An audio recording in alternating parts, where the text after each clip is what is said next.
and welcome to the program. I'm Kim Honan in Mackay. Coming up on the Rural Quarter, a way forward for Australia's live cattle trade.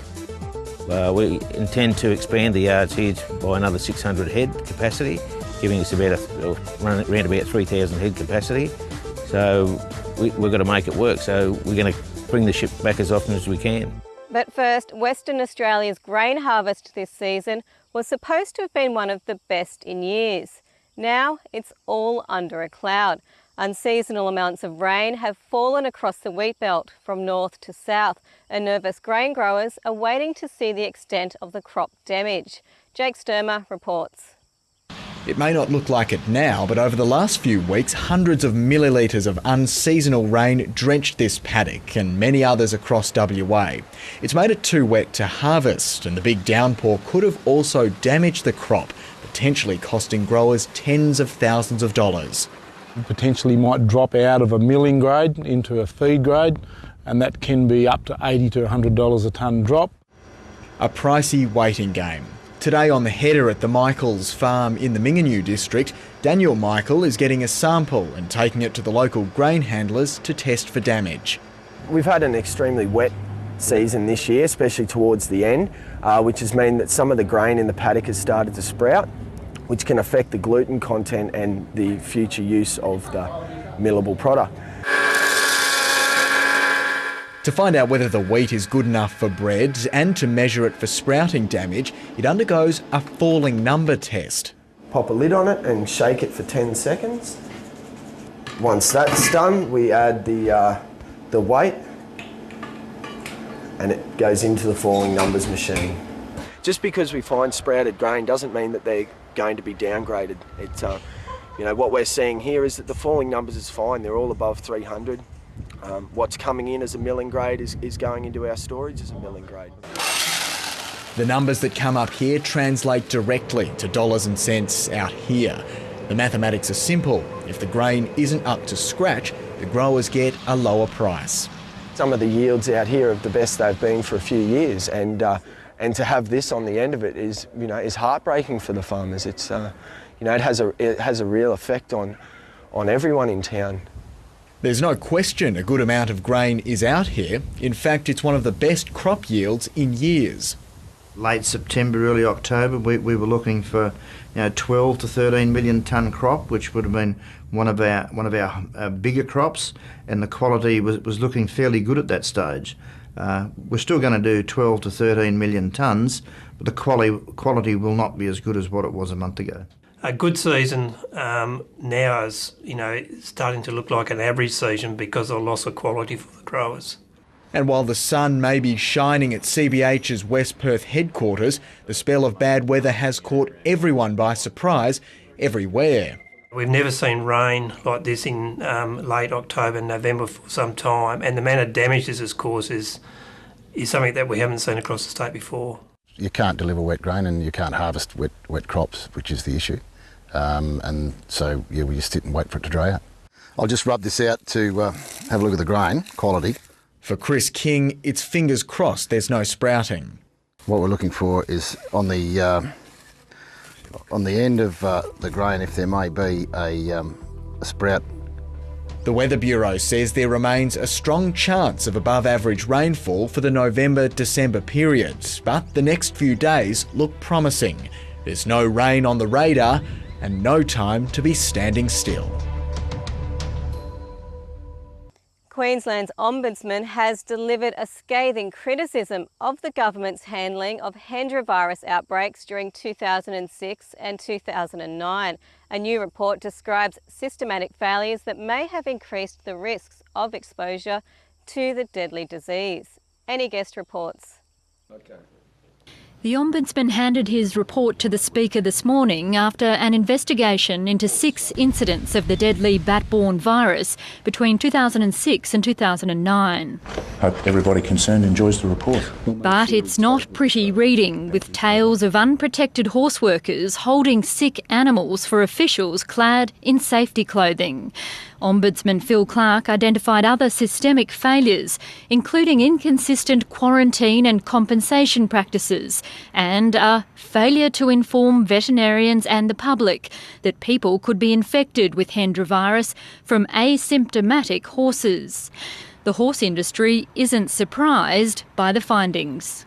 I believe this is vindication. A number of the points raised in the Ombudsman's report we've been raising all year. The Queensland Government has defended the handling of Hendra virus. We've managed over 100 horses that were quarantined, and we've successfully dealt with those incidents without the spread to humans.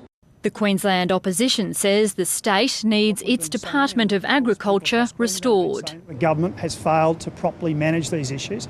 It hasn't actually learnt the lessons of several years ago, nor has it communicated properly with the community the threats of this disease. The Ombudsman wants the government to allocate enough resources so a review of Hendra virus policies can be completed within 6 months. Cattle producers and live exporters met in Queensland's Gulf Country recently to hammer out a plan for the local industry's long-term recovery. The region was crippled by the federal government's live cattle export ban, and producers say they're still struggling to overcome its impact. Penny Timms reports from Corumba. Gulf cattle producers endured 2 years of summer floods in 2009-2010, but say it was the live export ban that almost sent them under. When you have really big wet seasons, most businesses don't even start to function until June, and just as they were starting to ramp up for the year, the ban came on, bang, knocked them over. Now efforts are being made to protect the industry worth tens of millions of dollars to the region and expand export services through Corumba's port. We intend to expand the yards here by another 600 head capacity, giving us around about 3,000 head capacity. So we've got to make it work. So we're going to bring the ship back as often as we can. It's a matter of convincing cattle producers and investors that the Indonesian market is safe and continuing to explore the alternatives. The market's still strong, but so is the Aussie dollar, making it difficult with the pricing in Indonesia. But we don't put all our eggs in one basket. We also supply to other markets around Southeast Asia.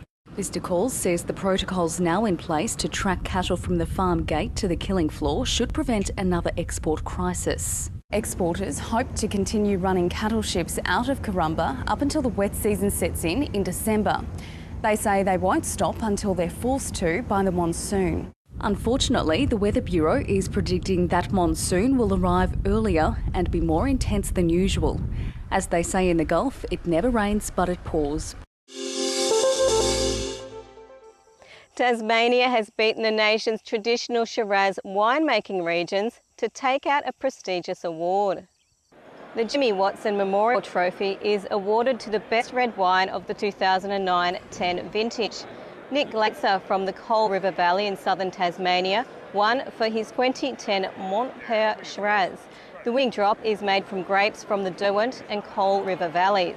Everyone in Tassie knew that we could do a good Chardonnay and good Pinot and good Riesling and sparkling especially, but this just means that we're not just limited to those four wines. We can do anything down there if we put our heads to it. Mr Glatzer comes from a winemaking family in the Barossa Valley and moved to Tasmania in 2005. It's the first time the 50-year-old trophy has been awarded to Tasmania. There's been a big drop in the number of horses being bred for sale in Tasmania. Numbers are down by nearly 50% as tough economic times take hold. Jonathan Gould reports. For Robin Wishaw, it's the busiest time of the year. The Armidale stud outside Carrick has already produced 30 foals this spring and another 30 are on the way. She believes Tasmania is the ideal place to breed top-class racehorses. Our track record's fantastic. We've got a wonderful natural climate for rearing horses here. We're the best place in Australia to rear horses, great pastures. The prime conditions have failed to hold off the flow-on effects of the tough economic climate. The property is one of several across the state reporting a drop in the number of horses bred for sale. I did a bit of research on the stud book and mare numbers being mated in Tasmania has fallen over 40% in 5 years. Despite the downturn, breeders are confident the standard of Tasmanian racehorses is improving. Tasmanian thoroughbreds such as Dream Peddler have had successful interstate campaigns and more are tipped to follow. Per capita, what we're producing here, the performance is really quite outstanding, what we're producing here interstate and locally. The Devonport Racing Club is hoping its major investment will boost the industry. The Devonport Cup in January will be the first run on a new synthetic track. The $11 million surface has already attracted interest from overseas and interstate, from owners and trainers keen to set up bases in northwest Tasmania. We've always lost races during the winter. We'll never lose a race meeting again. And this is the best synthetic track anywhere in the world, which is a fabulous thing for Tasmania to have. While trainers are impressed with the new facility, it remains to be seen if the track proves lucky for punters. Queensland cattle drovers are angry over the deaths of their working dogs, which they claim have been poisoned by the controversial 1080 bait. There are now renewed calls to ban the poison, but graziers argue more sheep would be lost to wild dogs. Any Guest has more. After working just like a drover's dog, some are dying a cruel death. Drover Bill Little says this footage shows the loss of his 25th cattle dog in 30 years to the poison used to combat feral animals. We get awakened in the night at our camp to the screams of the dog in agony, and it's not a good way to be woken up in the middle of the night and to have to get out of bed and shoot one of your best dogs. Drovers say the illegal placement of the 1080 poison on stock routes is to blame. Like the RSPCA, drovers want the bait banned and feral animals shot instead, as well as a review into more humane options. Organised culling by licensed sharpshooters, at least you would hope then that the majority of animals would die humanely. But farmers' groups argue stock losses to wild dogs costs millions of dollars a year. Wild dogs and dingoes can make, create real havoc and just a very, very cruel to sheep. You need all the arrows in your arsenal that you can get.